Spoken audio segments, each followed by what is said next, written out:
Americans drove an estimated total of over 3 trillion miles in 2023.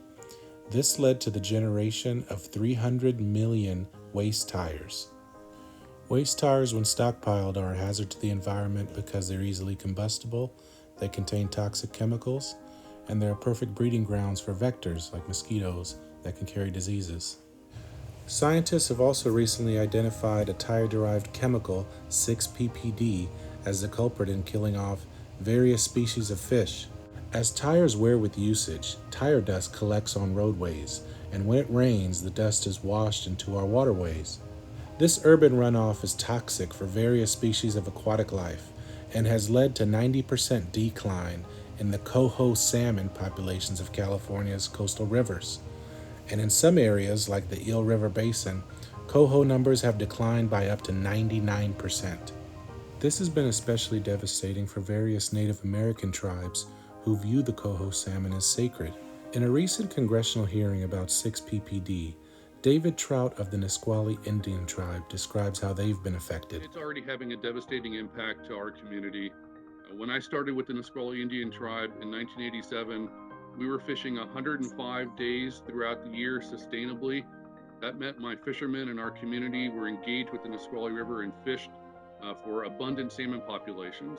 So 105 days in 1987. In 2015, we fished 8 days. The trend is not supporting tribal treaty rights. The trend is not supporting the condition or the continuation of our traditions and cultures. And if the coho populations continue to decline, I'm afraid 8 days will go to 5 days, down to 2 days, down to no days. And that will have a devastating impact on our community, disconnecting them from the place where they've been for 10,000 years. And it's so important that they have time on the Nisqually River doing what they've always done. And they see that promise is not being honored. And there needs to be a sense of urgency here. Other tribes with deep connections to the salmon include the Yurok tribe of Klamath, California, the Puyallup tribe of Washington State, and all 9 tribes of Oregon. For these people, the importance of the salmon goes beyond recreation or sport, and the loss of the salmon would really mean a loss of an entire way of life. Many Native American tribes are willing to take the lead when it comes to facilitating habitat restoration projects, or salmon runs, or even bioretention.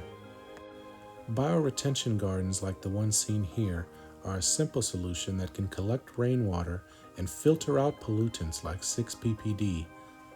Gardens like these can be placed in hotspot areas and filter urban runoff instead of letting it flow into waterways raw.